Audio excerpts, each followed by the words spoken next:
मत रो बच्चे रो रो के अभी तेरी अम्मी की आंख लगी है, मत रो बच्चे कुछ ही पहले तेरे अब्बा ने अपने गम से रुखसत ली है। क्या आप जानते हैं कि 1978 में जब फैज़ अहमद फैज़ जलावतनी के दौरान बैरूत मौजूद थे और एक मज़ाहमती मैगज़ीन लोटस के एडिटर थे, तो इस दौरान उन्होंने फ़लस्तीनियों पर होने वाला जुल्म न सिर्फ करीब से देखा, महसूस किया, बल्कि तब फ़लस्तीनी बच्चों का दर्द, गुस्सा और दुख महसूस करते हुए उन्होंने एक नज़म लिखी जिसका नाम था फ़लस्तीनी बच्चे के लिए लोरी।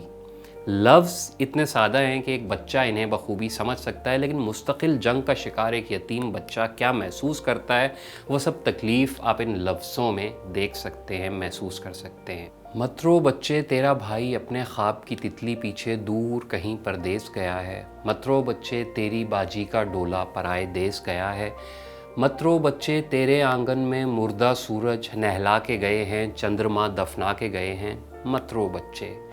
अम्मी, अब्बा, बाजी, भाई, चांद और सूरज, तू अगर रोएगा तो ये सब और भी तुझको रुलवाएंगे, तू मुस्काएगा तो शायद सारे एक दिन भेस बदल कर तुझसे खेलने लौट आएंगे।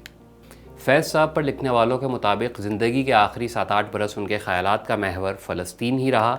1984 में फैज़ इंतकाल कर गए।